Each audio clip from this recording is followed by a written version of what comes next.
नमस्कार, मी राधिका धुरे तुमच्या सर्वांचं माझ्या चॅनल स्वागत करत आहे। आज मी तुम्हाला आणखी एक कटिंग शिकवणार आहे। ब्लाउजची कटिंग शिकवणार आहे आज मी तुम्हाला। जसा फ्रंट डीप राहील गळा आणि बॅकचा पॅक गळा राहील आणि त्याच्यानंतर तुम्ही बॅक पॅक असल्यावर त्याच्या खाली पण एखादी गळा करू शकता, जो आजकाल खूप ट्रेंडमध्ये चालू आहे। तर आज मी तुम्हाला अशा प्रकारचे ब्लाउजची ड्राफ्टिंग शिकवणार आहे। सबसे अगोदर मी तुम्हाला हा माझ्या कस्टमरचाच माप आहे। तर माझ्या कस्टमरचा माप आहे, तर मी तुम्हाला सांगू देते हा माप कशा प्रकारे आहे। तर चेस्ट आहे 42 आहे, अपर चेस्ट आहे 41.5 आहे, वेस्ट आहे 36 आहे, एपेक्स पॉइंट 11 आहे आणि फुल लेंथ 15 आहे, शोल्डर पण 15 आहे। जे बॅक बेल्ट आहे ब्लाउजचा बॅक बेल्ट म्हणजे हा जो असतो ब्लाउजचा बॅक बेल्ट तो माझा कस्टमरचा आहे 4 इंच आहे। ठीक आहे, तर आज मी तुम्हाला कटिंग स्टार्ट करते, तुम्हाला सांगते कशा प्रकारे कटिंग करायची। तर बघा, काळजी बघा, लक्षपूर्वक बघा आणि तुम्हाला खूप इझी वाटेल माझी मेथड आणि तुम्ही पण माझ्या मेथडने एकदा एक ब्लाउज शिवून बघा की तुम्हाला कसं वाटेल बा म्हणून। ठीक आहे, आणि फिटिंग वगैरे बघू, ट्राय करून बघा। तर चला आता आपण कटिंग स्टार्ट करूया। तर आता आपण कटिंग स्टार्ट करूया। तर सर्वात अगोदर आपण एक अशा प्रकारे एक स्ट्रेट लाईन आखून घेऊ। हा मी चार्ट पेपरचा यूज केलाय, 7 रुपयाला मिळतो हा पेपर। व्हाईटच घ्या म्हणजे छान मार्किंग वगैरे व्यवस्थित दिसून पडते याच्यामध्ये। अशा प्रकारे दोन्हीकडून आखून घ्यायचं पेन्सिलने। सर्वात अगोदर आपल्याला शोल्डर बघायचे की आपल्या कस्टमरचा शोल्डर किती आहे। तर आता माझा कस्टमरचा शोल्डर आहे 15 इंच। तर 15 इंच मध्ये मी तुम्हाला मागेही सांगितलं की जेव्हा आपला बॅक पॅक आहे तर आपण शोल्डर मध्ये 1.5 इंच प्लस करूया। तर आता माझं शोल्डर 15 इंच आहे। ठीक आहे, 15 इंच आहे, त्याच्यामध्ये 1.5 प्लस करायचे म्हणजे 16.5 इंच होऊन जाईल आणि त्याचा आपल्याला हाफ घ्यायचा आहे। अशा प्रकारे किती आलं, 8.25 इंच आलं। आपण 8.25 इंच इथे अशा प्रकारे लावून घ्यायचं।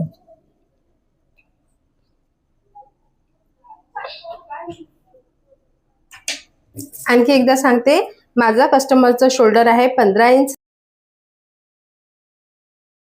आणि त्याचा आपण अर्ध घ्यायचं, तर 8.25 इंच।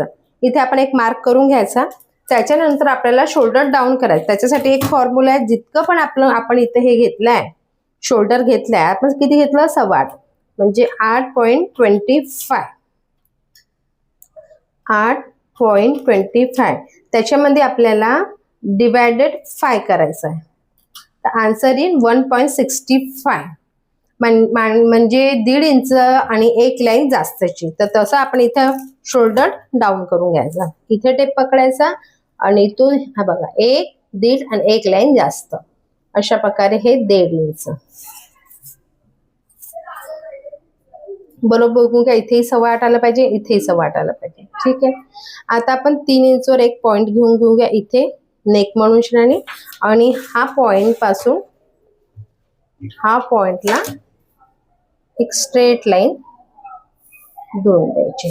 ठीक आहे, आता आपण चेस्टचा आपल्याला इथे फॉर्म्युला लावा लागेल। चेस्टचा फॉर्म्युला लावून घेऊया आपण इथे आर्म होल साठी। तर आपल्या फ्रंट साठी बॅक, आता बॅकचा चालू आहे, तर बॅकचा फॉर्म्युला आहे आपल्याला चेस्ट डिवाइड बाय 6।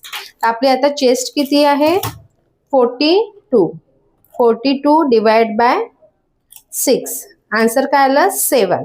तर आपला आर्म होल किती लिहिते, हा आर्म होल 7 इंच। ते इथून पकडायचं आणि इथं 7 इंचवर मार्क करून घ्यायचं। इथेही बघून घ्यायचं बरोबर पॉइंट 8.25 येते का, आला बरोबर आपला 8.25 ते इथे येते पॉइंट। ठीक आहे, आणि मग इथे आपण चेस्टचा माप लावून घेऊ। तर आपला चेस्ट किती आहे 42 ला आपण डिवाइड 4 करायचं। 42 डिवाइड 4, आन्सर किती 10.5 म्हणजे 10.5 इंच। तर इथे आपण एक 10.5 इंचावर एक मार्क घेऊन घेऊया। हे 10.5 इंचावर आपण एक मार्क घेऊन घेतलाय आणि इथून आपण 2 इंच मार्जिन घेऊया. सहसा मी 2 इंचच मार्जिन घेऊन घेते. कटिंग नंतर आपल्याला असं वाटलं शिवल्यानंतर की मार्जिन जास्त होते तर आपण कट करू शकतो, पण आपण थोडंसं एक्स्ट्राच घ्यायचं. जनरली 1.5 इंचची मार्जिन खूप छान होते, म्हणजे फिटिंग वगैरे छान ब्लाउज पडते. पण आपण 2 इंचची घ्यायची आणि आपल्याला जेव्हा आपण शिवतो आपल्याला वाटलं एक्स्ट्रा होते तर आपण कट करून घ्यायचं. ठीक आहे. कधी कस्टमरला ढिलं फिट वगैरे होऊ शकते, तर मग आपल्याला म्हणून जास्त घेऊन घ्यायची मार्जिन. ठीक आहे. आता हे झालंय आपलं. त्याच्यानंतर आपण आता हा 42 चेस्टचा आहे म्हणून आपण इथे नाहीतर आपण जनरली बोटनेक मध्ये काय करतो, इथं आपण 8.2 घेतलंय, इथं ½ इंच आपण कमी करतो. पण हा इथे करायचं नाही, कारण की यांचं चेस्ट खूप आहे, आणखी त्यांचा शोल्डरही मोठा आहे, तर इथे आपण मायनस नाही करायचं. ठीक आहे. तर ही लाईन आपण स्ट्रेट आखून घ्यायची. ठीक आहे. आता इथून टेप असा स्ट्रेट ठेवायचा, असं स्ट्रेट ठेवायचा आणि इथे एक पॉइंट घ्यायचा आणि इथून आपण फुल शोल्डर मोजून घ्यायचा. तर माझं कस्टमरचं फुल शोल्डर 15 आहे, तर मला किती 16 इंच 1.5 इंच आपण जास्त घ्यायचं, कारण की हा कस्टमर खूप हेल्दी पण आहे आणि तिची चेस्ट पण खूप जास्त आहे. आपण 16.5 घेऊन घ्यायचं इथे हा पॉइंट वरती. त्याच्यानंतर इथून मोजून घ्यायचं, हे किती आहे 17 येत आहे, इथूनही 17 वर एक आणि इथून पण एक 17 वर पॉइंट घेऊन घ्यायचा. ठीक आहे. इथून पण एक 17 वर पॉइंट. त्याच्यानंतर ही जी लाईन आहे आपण स्ट्रेट सरळ रेष आखून घ्यायची. हे आपलं कमरीचा भाग, इथं कमर आहे आणि इथं चेस्ट आहे आपली. ठीक आहे. त्याच्यानंतर ही पण लाईन आपण स्ट्रेट करून घ्यायची. आपण जनरली हा जो डास लावतो आर्महोलचा जो हा डास लावतो आपण जनरली आपण 36 पर्यंत 1 इंचचा लावतो, पण हा 40च्या वरती आहे, तर आपण इथे 1.25 इंचचा डाट घेऊया. ठीक आहे. 1.1 म्हणजे 1 इंच आणि 2 लाईन घ्यायचा, तर हा 1.25 इंच वरती असा डॉट घ्यायचा. आणि मग आपली ही कर्व शेपची स्केल घ्यायची आणि त्याने बरोबर हे इथे सेट करायचं, जशी बरोबर ती त्या पॉइंटवर सेट करायची. ठीक आहे. अशा प्रकारे. चला, आपला आर्महोलचा भाग निघाला. आता आपण बॅकचा गळा बनवून घेऊया. तर सरळ बॅकचा गळा अगोदर बनवायला आपल्याला रेडी शोल्डर किती पाहिजे. रेडी शोल्डर आता काय होते तर तुम्हाला ते पण सांगून देते.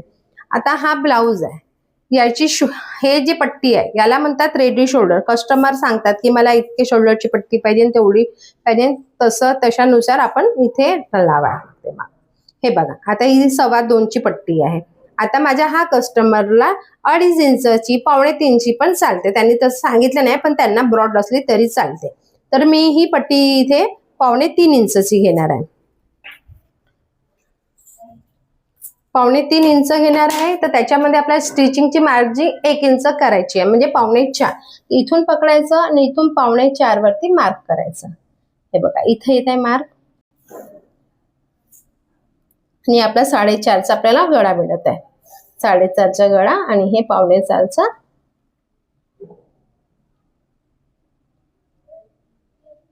समजलं. 1 इंच वाढवून घ्यायचं आपण मार्जिनसाठी, कारण की इथून पण शिलाईमध्ये जाईल, इथून पण शिलाईमध्ये जाईल, म्हणून आपण 1 इंच त्याच्यात रेडी शोल्डर जेवढं पण रेडी शोल्डर आहे त्याच्यामध्ये आपण 1 इंच प्लस करून घ्यायचं. मला 2.25 रेडी शोल्डर पाहिजे म्हणून मी 1 इंच प्लस केलाय, म्हणजे 4.25 केलाय. ठीक आहे. हा एवढा जो भाग आहे आपला 4.5 हा आपल्याला मिळालाय गळ्याची रुंदी. ठीक आहे. इथं मार्क करून घ्यायची. आता आपल्याला गळा किती, मला बॅकचा गळा 3 इंचचा पाहिजे, म्हणजे म्हणून तो 2.5 इंचचा होते. ठीक आहे. 3 इंचचा गळा पाहिजे.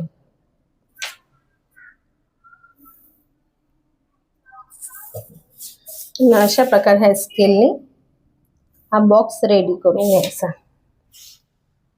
आणि आता आपण आर्महोलचा शेप गळ्याचा शेप देऊया. आपल्याला गळ्याचा शेप इथून कधीच नाही घ्यायचा. आपण कधी जो डीप आपला बॅक साईडचा गळा छोटा आहे तर कधी पण इथून गळा आखायचा नाही. आपल्याला गळा कुठून आखायचा, इथून आखायचा. ठीक आहे. इथून आणि इथून अर्धा इंच थोडस सामोर घ्यायचं. स्टिचिंग मध्ये तो बरोबर येऊन जातो. म्हणून ह्या छोट्या छोट्या गोष्टींनीच आपला ब्लाऊज बरोबर खराब होतो. म्हणून ह्या छोट्या छोट्या आणि महत्वाच्या गोष्टी असते, म्हणून त्या बरोबर लक्षात ठेवायचं. कधी पण आपण जेव्हा आपला बॅक साईडचा गळा छोटा आहे तर इथून गळा आखायचा नाहीये आपल्याला. आपल्याला गळा इथून आखायचा आहे. ठीक आहे.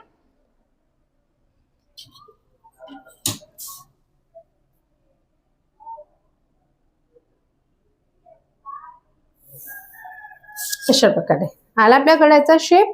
आणि मग इथे आपण जसं आपल्याला 1 इंचची पाहिजे या 1.5 इंचची पाहिजे, आपण अशी पट्टी करून आपण इथे दुसरा पण गळा रेडी करू शकतो. आता मला पण कस्टमरनी इथे दुसरा गळा रेडी करायला सांगितलंय. त्यांना 2 गळे पाहिजे होते. तर इथे हा 4.5 वर आपण एक बॉक्स रेडी करून घ्यायचा. आणि त्यांना बॅकचं बेल्ट किती पाहिजे, 4 इंचची पट्टी पाहिजे. तर आपण इथे 4.5 इंचवर आपण इथे हे करून घ्यायचं, पॉइंट देऊन घ्यायचा. इथे एक 4.5चा बॉक्स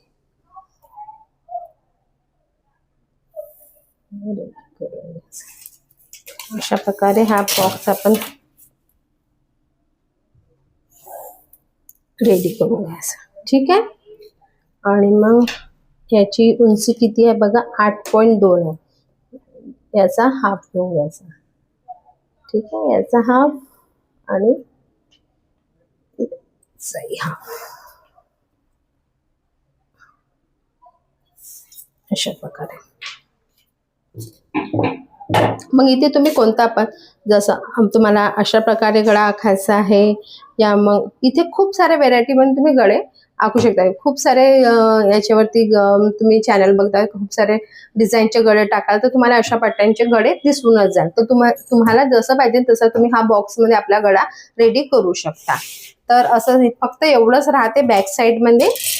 आणि हा जो आहे आपण वेस्ट आपलं हे करून घ्यायचं, आता आखून घ्यायचं. तर आपली वेस्ट आहे 36 चौथा भाग काढायचा. तर आपण काय होईल 9 इंच, 9 9 18 9 3 9चा चौथा इंच काढून घ्यायचं. ठीक आहे.